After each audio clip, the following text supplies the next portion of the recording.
Okay, let's go ahead and get started with the first story. We are coming into this incident that happened with Iran's president. This is wild, okay? It was just a couple of days ago. We were discussing Slovakia's president and the attempted assassination on his life. And he is currently, fighting for survival as we speak. And now Iran's president has died. Now, apparently this involves a helicopter crash. Now, of course, as you know, people are already asking, was there any foul play? So let's go ahead and get into this story here with this clip here from CNN. And breaking news.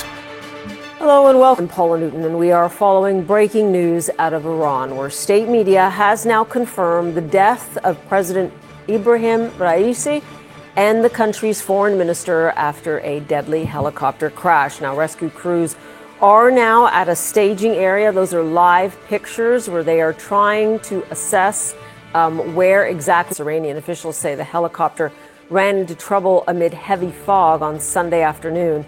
Let me pause there. So that was an image of the helicopter. So there's a couple of things that have been said about the weather. So they said that it was heavy fog, bad weather conditions, poor weather conditions. And I feel like I've heard this story over and over again where people are in these small planes and they say, well, the weather was bad, but they chose to fly anyway in the mountains. And it's just, I don't know. I always have questions about these types of stories, to be honest with you. And then two, the other, I would say issue that they are alleging is that there was some type of mechanical failure. And I see that Be Easy has already called that out too. They're claiming it was a mechanical failure. Yeah. I find it to be rather suspicious. Images of the crash site in Iran's East Azerbaijan province show the remote mountainous area. Photo of it right there. The president and other officials had been attending a ceremony for the opening of a new dam near the border with Azerbaijan. Rescuers faced difficult weather conditions overnight, including cold and heavy fog.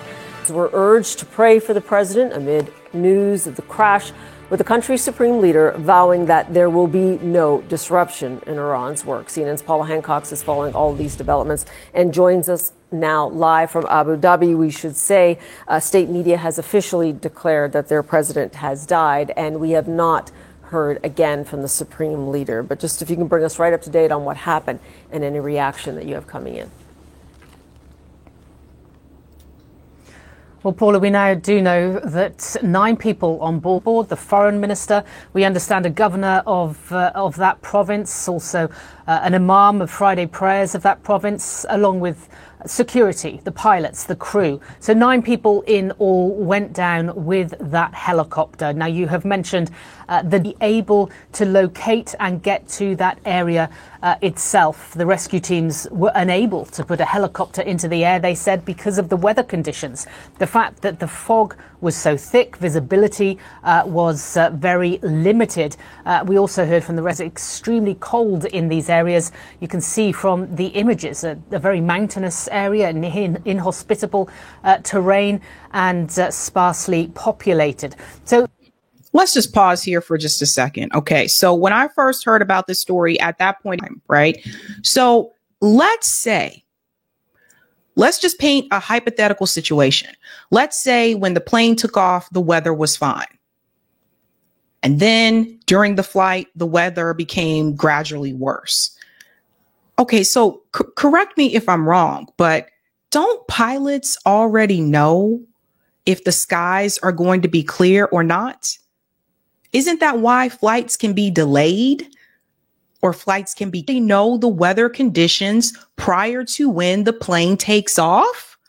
Is this a new thing here? I don't know. Some was very odd.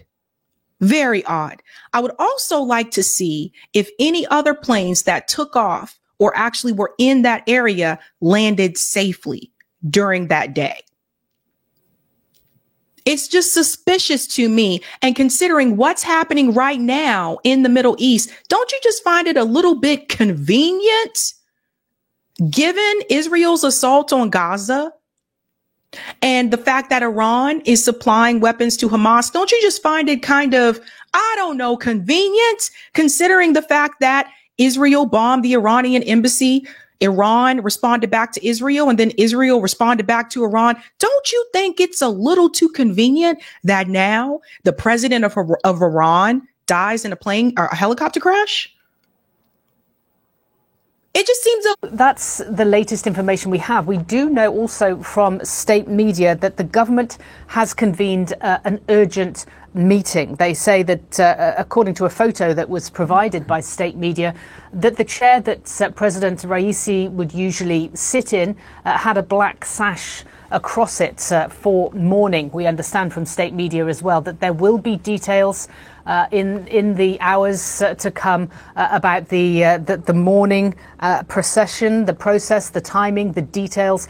All those will come to us shortly through state media.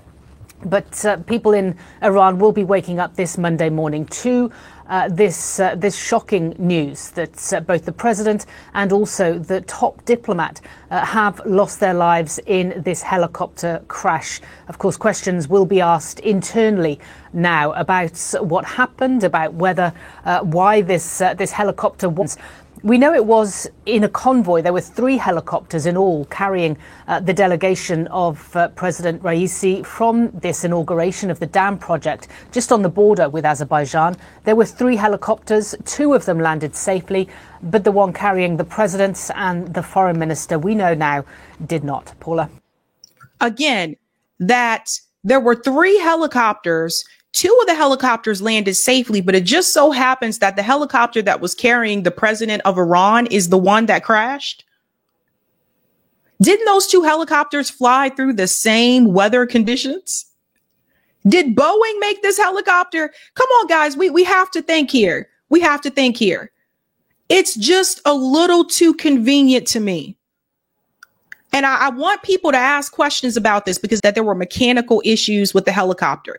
It just happens to be mechanical issues with the helicopter that the president of Iran was on, not the other 2.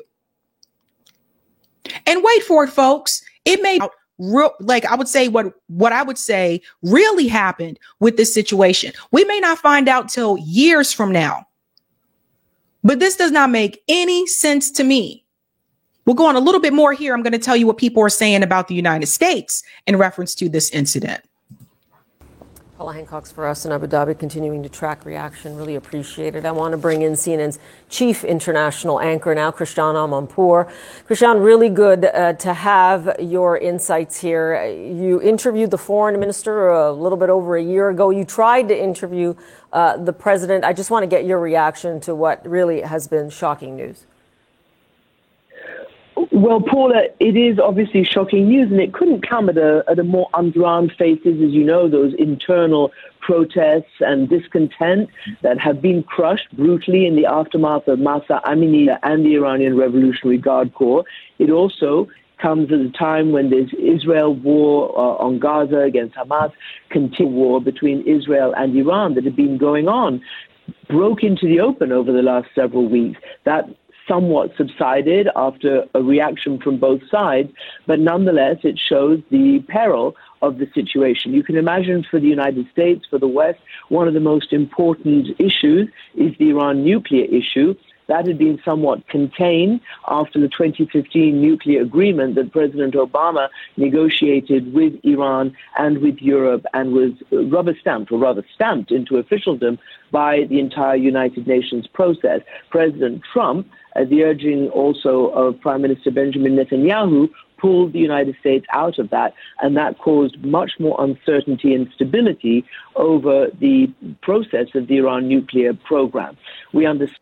Let me pause here for just a second.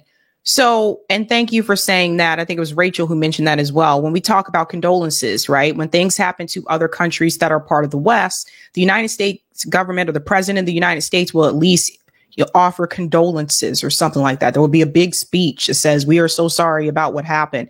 But because it's Iran, it's just glossed over. The U.S. government doesn't even care about it, right? Now, she's bringing up the Iran nuclear deal that was changed under Donald Trump.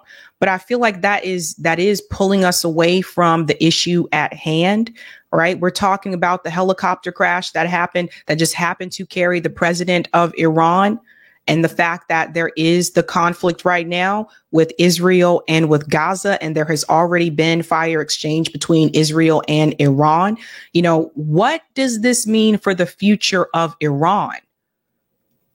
What happens next for Iran?